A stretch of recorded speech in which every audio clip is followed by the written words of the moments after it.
accounting students, this is Mrs. Bloomquist again, and we are looking at 10-2 today. And remember, Chapter 10 is all about accounting for sales and cash receipts. So as we think through what's going on with our business, anytime we're collecting money or accounting for the sales in our business, which we hope to have a tremendous lot of because we want to have a wildly successful business.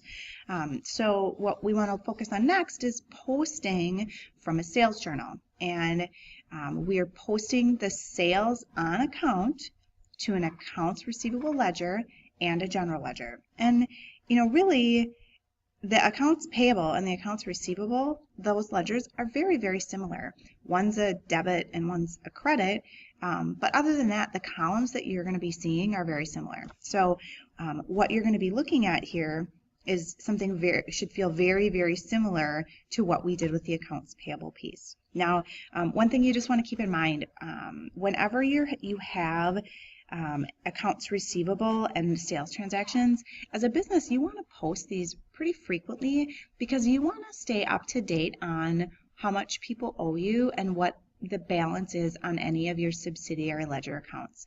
In part because if you are only allowing people to buy on account up to a certain limit, if you don't keep good records or timely post all of these sales that are on account, you might be letting people buy more from you or extend them more credit than you were hoping to. So you just want to make sure that you're staying up to date on posting those. So the first thing we're looking at here is our sales journal that has our November 4th transaction to Wells Apartment.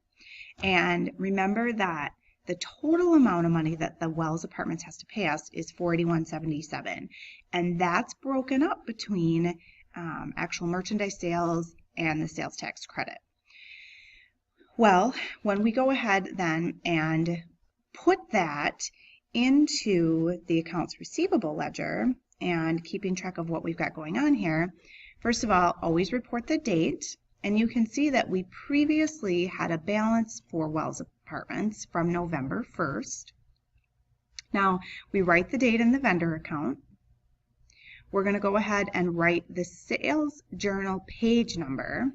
So this is page 11 of our sales journal. So we have that good audit trail if we need to go back and check our records. Then we're going to write the debit amount in the debit column on the customer account.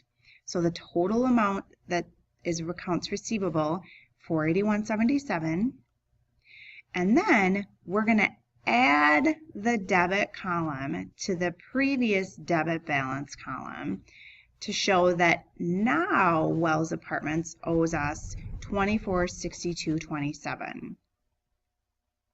Make sure then for the last step that the customer number 160, that goes back in the post reference on our sales journal so that we know customer 160 is where we're going to be tracking all of this information to.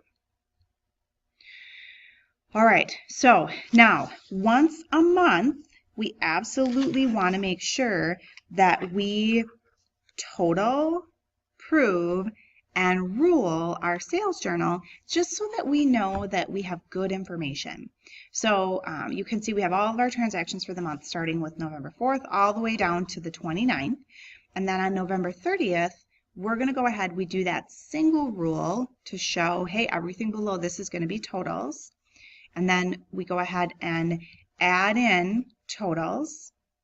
We do go ahead and add up the column totals on our sales credit and our sales tax payable credit must equal the accounts receivable debit.